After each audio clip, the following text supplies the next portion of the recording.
उप मुख्यमंत्री आदरणीय सचिन पायलट जी से कि वो आए और इस विशाल जनसभा को संबोधित करें।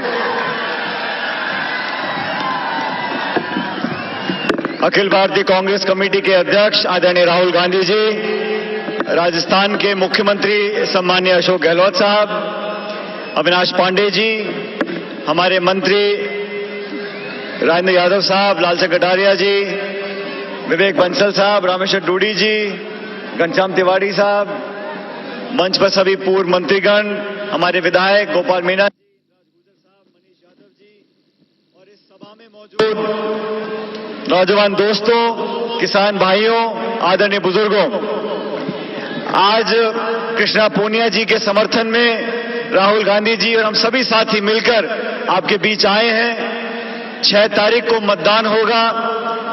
राजस्थान के साथ साथ पूरे देश में चुनाव चल रहे हैं। आज 13 लोकसभा सीट पर मतदान राजस्थान में हो रहा है और जो खबर हमें मिल रही है कि भारी तादाद में कांग्रेस के पक्ष में लोग मतदान कर रहे हैं और मुझे पूरा विश्वास है समूचे राजस्थान में कांग्रेस का तिरंगा झंडा फहरेगा और भारी बहुमत से हमारे उम्मीदवार जीत कर जाएंगे। साथियों, आज राहुल गांधी जी हमारे बीच में हैं, अपना संदेश आपको वो देंगे, लेकिन यहां तमाम युवाओं से, बुजुर्गों से, किसानों से बोलना चाहता हूं कि ये चुनाव आपका चुनाव है। ये चुनाव आने वाली पीढ़ी के भविष्य का चुनाव है। इस चुनाव में विचारधारा को, उम्मीदवार को, नेताओं को देखकर अपने मत का सदुपयोग करना है। 3 महीने पहले विधानसभा के चुनाव में आप सबने आशीर्वाद दिया और जयपुर ग्रामीण और जयपुर संभाग के अधिकांश सीटों पर कांग्रेस पार्टी जीती। मैं इसके लिए आप लोगों का बहुत बहुत आभार व्यक्त करना चाहता हूं, धन्यवाद करना चाहता हूं। ये कोटपुतली की पुरानी ऐतिहासिक धरती है जहां खड़े होकर मुझे गर्व महसूस होता है। 2004 में आपने सेवा का मौका मुझे भी दिया था। मैं चाहता हूं कि ये मौका आज हमारी कृष्णा पूनिया जी को दो, जिनको राहुल गांधी जी ने हमने मिलकर टिकट दिया है, आपके बीच में भेजा है। एक नौजवान खिलाड़ी है, एक साफ छवि की जाबाज महिला, जिसके ऊपर 36 कौम के लोगों का भरोसा होगा।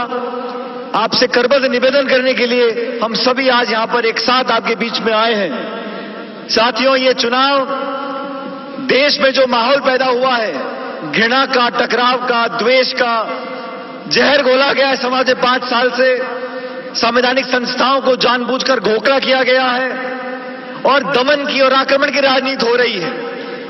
भाजपा के प्रधानमंत्री तो वाजपेयी जी भी थे, लेकिन इस कार्यकाल में चुन चुनकर सारी परंपराओं को तार तार किया गया है, भाई को भाई से लड़ाया गया है और ले दे के भारतीय जनता पार्टी के तमाम साथी धर्म, जाति, भाषा, समुदाय, इन पर झगड़ा कराना चाहते हैं। आपकी जिम्मेदारी है, आने वाला समय आप लोगों का है। 5 साल तक इस देश में किन लोगों को आप कमान देंगे, ये जिम्मेदारी आप लोगों के ऊपर है। और ये संविधान में वरदान सबसे बड़ा हमारे पास है कि हम सब 1-1 वोट के मालिक हैं। 1 वोट राष्ट्रपति की, 1 वोट प्रधानमंत्री की, 1 वोट आपकी और 1 वोट हमारी। इस 1-1 वोट से एक नए भारत का निर्माण करना है। जिस प्रकार से राहुल गांधी जी ने 5 साल तक चुनौती देकर भाजपा की सरकार को कटघरे में खड़ा रखा, चाहे जमीन अधिग्रहण बिल का कानून हो, चाहे भ्रष्टाचार की बात हो, हर जगह जवाब मांगा है।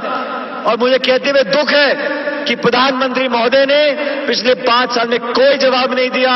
सिर्फ कांग्रेस की सरकार पर, गांधी परिवार पर, सोनिया गांधी जी पर, मनमोहन सिंह जी पर लगातार आरोप रखे हैं।